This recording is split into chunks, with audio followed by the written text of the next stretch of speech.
Жогорку кеңештин учурдагы курамынын ишмердүүлүгү элдин арасында чоң шектерди туудуруп жатканы жашыруун болбосо керек. Бул деген өткөн 5 жылга жакын убакыттын ичинде парламенттик башкаруунун негизги бийлик бутагы ага жүктөлгөн милдеттерди шайлоочулардын ишенимин канааттандырарлык деңгээлде аткара албай жаткандыгына карай айтылып келген пикир.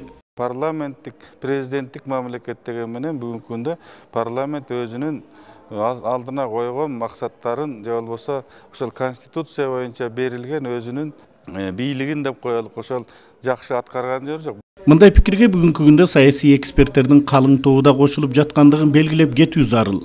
Бийликтин күчү менен кээ бир иштер анча басаңдатканына мен толук ыктымал ал маселеси. Ошондуктан керектүү иштерди бир заматта чыгарып атат билесиздер, ал эми өзлөрүнө кереги жок иштер болсо тормоздо туруп атат. Парламенттин ушул күнгө чейин кабыл алган өзөктүү чечимдердин бири да толук аткарылып аягына чыккандай болгон жок. Ага мисал катары Кумтөр Азиз Батыкаевдин чыгып кетиши, мамлекеттик дирекция биринчи вице-премьер-министр Тайырбек Сартбашевга байланыштуу Градиент фирмасына тийиштүү токтомдордун тагдырын айтсак болот. Токтомдор эч кандай аткарылган жери жок. Себеп дегенде ошону токтотуп аткан кызыктар биздин чоң саясатчы адамдар бар ошончу. Бирок жогорку кеңеш дагы бул жерде чабалдык кылып атабыз. Мынакей мисалы мародерство боюнча билесиздер, бул генеральный прокуратурада башкы прокуратура иликтеп бүгүнкү күнгө чейин бүтпөй атат. Билесиздер, бунун аркасында Рысалиевди жумуштан алды.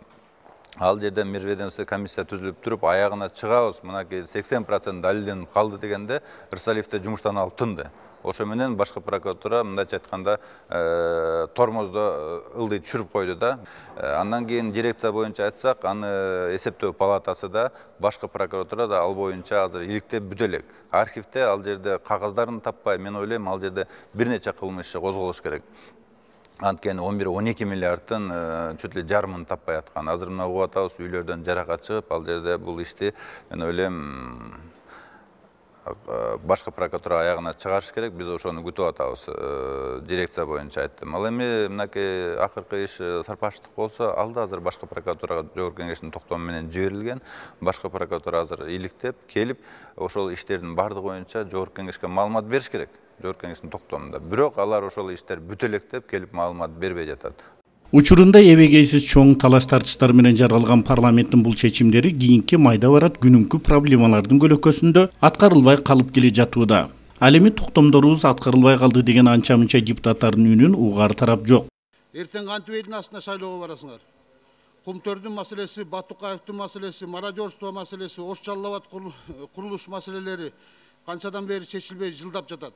Аз сандагы депутаттар ушул токтомдорду алып келбейсиңерби, токтомдордун аткарышын карабайбыз десе, көпчүлүгү ушул токтомдордун аткарылышын колдобой коюп аткандар да бар да.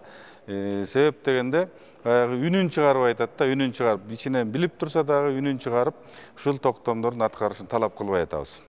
Учурда башкаруучу аталган коалиция баш болуп, убактысын санап алдыдагы шайлоого даярдык менен алек. Ошондон улам аз убакыт калганын эске алганда деги эле жогорку кеңеш тарабынан кабыл алынган бул чечимдерден майнап чыгышы күмөн жаратып келет. Эми бул жерде акыркы жыйынтыктар эле калды. Эгерде жакшы иштесек, биз калган 5 айдын ичинде сөз түрдө үлгүрүшүбүз керек да. Бирок ушул чоюлуп кетип үлгүрбөй калсак, анда бул парламенттин мындай маселелерди көтөрүп чыкканы жөн гана бир тыйын болуп калат да. Ал тургай мыйзамдары да жарытарлык жылыш берип аткарылбаган. Токтомдору кагазда калган бул чакырылыштын депутаттардын бүтөргүнү саналуу калды. Ошондон улам аман турсак, кийинки парламентке кимиси келет көрө жатарбыз.